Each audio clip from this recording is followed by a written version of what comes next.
करता हूँ। मुझे बहुत गर्व है कि मैं इस गांव में पैदा हुआ और आप सभी के आशीर्वाद से आज इस मुकाम पर पहुंच गया हूँ। तो सभी का आशीर्वाद के लिए बहुत बहुत आभारी हूँ मैं आपका। ये मेरे लिए बहुत ही गर्व और सम्मान का क्षण है और यह सम्मान मुझे आगे और भी अधिक समर्पण के साथ कार्य करने की प्रेरणा देगा, ऐसा मेरा विश्वास है। और आगे भी शिक्षा के क्षेत्र में मैं उत्कृष्ट कार्य करता रहूँगा। और सभी गुरुजनों ने मुझे बहुत बहुत आशीर्वाद दिया, बड़े भाइयों ने बहुत बहुत आशीर्वाद दिया।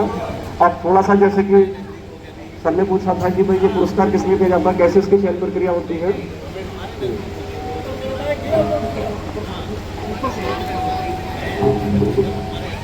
हाँ, तो देखिए मेरी शैक्षिक योग्यता एमएससी केमिस्ट्री है। मैंने बीएड भी किया हुआ है। एमएससी मेरा केमिस्ट्री विषय से है और केमिस्ट्री विषय से मैंने 3 बार नेट परीक्षा पास की हुई है और 5 बार गेट परीक्षा पास की हुई है। और मेरे बड़े भैया ने श्री हेमंत शर्मा जी ने जैसा बताया कि मैंने एक पुस्तक भी लिखी हुई है, symmetry and group theory. MSc chemistry में बहुत अच्छी पुस्तक चलती है ये। उसके अलावा लेकिन मैंने शिक्षा को केवल परीक्षा पास कराने का माध्यम नहीं माना है। मेरा ऐसा मानना है शिक्षा केवल परीक्षा पास नहीं कराती है। शिक्षा बच्चों में सोचने की क्षमता, जिज्ञासा, आत्मविश्वास और नैतिक मूल्यों का विकास करती है। एक शिक्षक को ऐसे ही समाज का निर्माता नहीं कहा जाता है। तो शिक्षक का जो दृष्टिकोण है बहुत बड़ा दृष्टिकोण होता है, बहुआयामी दृष्टिकोण होता है। तो इसी सोच के साथ मैं बच्चों को कक्षा में टीएलएम और नवाचार की सहायता से पढ़ाता हूँ। नई शिक्षा नीति में टीएलएम और नवाचार पर बहुत जोर दिया गया है। टीएलएम टीचिंग लर्निंग मटेरियल को बोलते हैं, शिक्षण सहायक सामग्री।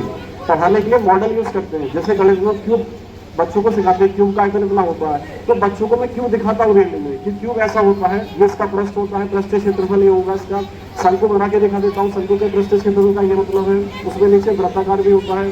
तो मॉडल पर ज्यादा जोर रहता है, उससे देखता है बच्चों को दैनिक जीवन से जुड़ा महसूस करता है, बच्चा बोरिंग महसूस नहीं करता है।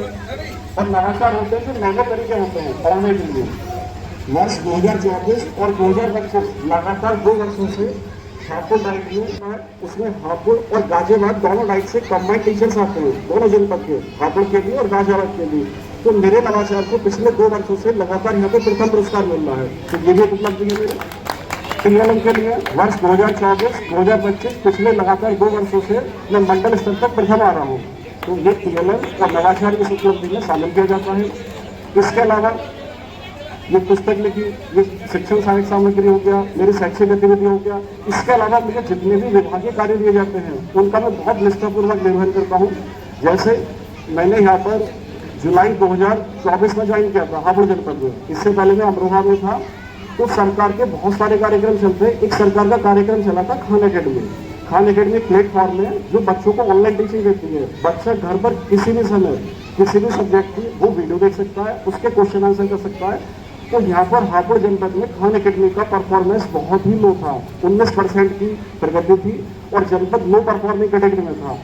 मुझे 7 जुलाई 2025 को इसका नोडल बनाया गया, जनपद नोडल।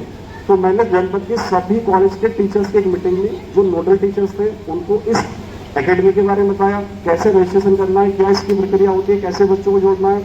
और सारी चीज़ें मैंने वीडियो बना के यूट्यूब पे भी डाला। तो उसका नतीजा रहा कि मात्र 2 सप्ताह बाद जब हमारे जनपद की रिपोर्ट आई थी तो हमारा जनपद 89% की प्रगति थी और हमारा जनपद हाई परफॉर्मिंग कैटेगरी में था। इसके लिए मुझे आदरणीय जिला विद्यालय निरीक्षक महोदय डॉक्टर श्वेता पुठिया जी ने प्रशस्ति पत्र देकर सम्मानित किया था।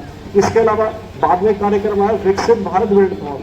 ये कार्यक्रम था जिसमें देश के समस्त बच्चों से मॉडल बनवाए गए थे। कुछ नए नए प्रोटोटाइप थे कि क्या क्या नए नए नवाचार हो सकते हैं। तो उसका भी मैं जब जनपद मॉडल बनाया गया और उसमें हमारा हापुड़ जनपद पूरे प्रदेश में 5वें स्थान पर था। उसके लिए मुझे प्रशस्ति पत्र से सम्मानित किया गया था। इसके बाद एक कार्यक्रम आया विकसित Uttar Pradesh 2047 QR code scan कार्यक्रम। उसमें हमारी सरकार की ये एक मंशा थी कि हमारे जो युवा होते हैं, 11वीं 12वीं के छात्र होते हैं, उनके दिमाग में बहुत अच्छे अच्छे विचार होते हैं, कुछ ना कुछ नई खोज होती है। जब भी नई खोज होती है तो युवा माइंड उसमें बहुत ज़्यादा आगे रहता है।